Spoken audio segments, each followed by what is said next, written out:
Abel Sanchez, it's great to see you, man. Nice to see you. What have you been up to? Actually, not very much. I've been laying low, spending some time with the family, cleaning up my gym, just trying to stay away from boxing a little bit. Is the gym still available? Is there people still training in there? Yeah, I heard you were retired. Yeah. No, there's people training there. Yeah. Not my people, but there's Yeah. Actually, Jaime Munguia is training there right now. Oh yeah, that's right. I think I saw some photos. Yeah. Are you retired, or what's going on? Just let the fans know we haven't seen you in a while. Let's just say I'm semi-retired. I want to spend some time at home. Yeah. I want to spend some time with my kids and with my grandkids. But if the right opportunity comes along and it's on my terms, then everything's possible.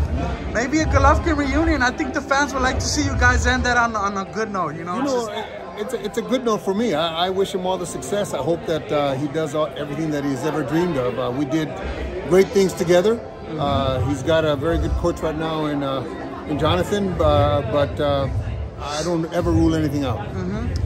Did you catch his last fight by chance? I have not watched any boxing really for a while. Why is that, Abel? You just wanted to step away? No, I really don't watch boxing. I watch boxing only when it pertains to my guys, when it pertains to somebody we're going to fight. I watch a lot of old films, old fighters from the 70s, from the 60s, even from the early 80s. Ray Leonard. I just watching Ray Leonard. So go back and watch replays instead, because you know what, the schooling was better back then, man. Am I right? Or the schooling was better. I think that the attitude towards the game was different. Today, unfortunately, today is more of a business. Nobody wants to lose their O.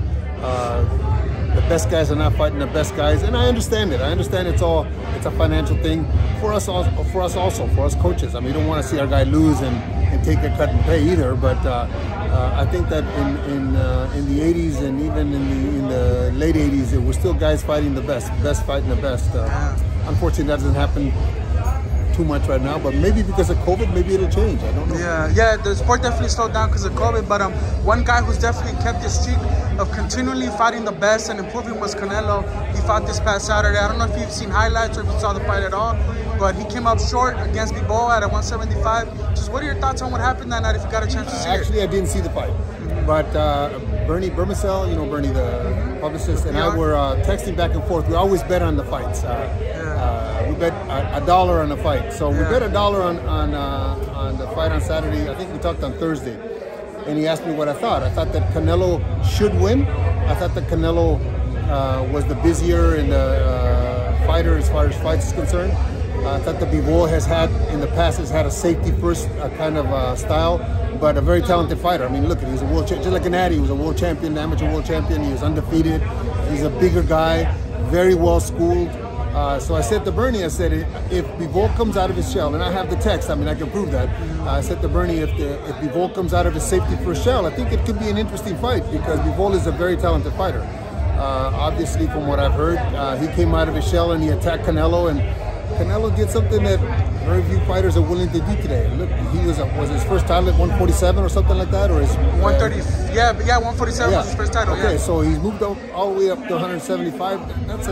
That's a big challenge for him. He fought one of the better guys in the division, one of the better talented guys in the division. I didn't think that Bivol had the style to beat him, but obviously I was wrong. Just where does Canelo go from here? I know they've mentioned that the trilogy with Gennady was possible. I don't know what's going to happen. There's still a rematch on the table for him. If you were his trainer, what would you advise him? If you were training Canelo, where do you go next? I would say the kind of fighter that he is and the kind of attitude that he's brought into this game, I think that he goes back for the rematch. I think that he goes back and tries to figure out what went wrong and tries to correct it. There's nothing wrong with a rematch of a good fight. From what I heard, it was a very, very good fight. Yeah, it was, definitely. It was. It was a fan-friendly fight, so if they do it again, it's going to be the same kind of fight. And but also there's the possibility of a Gennady fight. I think that those two fights are great for him. But dealing with Canelo for the fights that we had him, he's a very competitive guy, and maybe he wants that back. Yeah. You haven't caught any kind of glimpse at Gennady since he left you, just to assess his style for me and let me know how he's looked, or what do you think he's trying to do? No, because I'll tell you honestly, he's looked good, and sometimes it looked like he kind of got stuck trying to figure things out. And I'll tell you why I have not on purpose, because I don't want to be asked questions like that, because he's got a very good coach right now, and I don't want to say what he used to do. Okay, he's doing what he's doing now. and he's got a good coach. So, and the coach cannot change him in 1 or 2 fights. It takes a little while for the coach to ingrain his kind of style and his kind of attitude into a fighter. So, hopefully, if they do the rematch, he does well. I mean, I wish him all the success, honestly.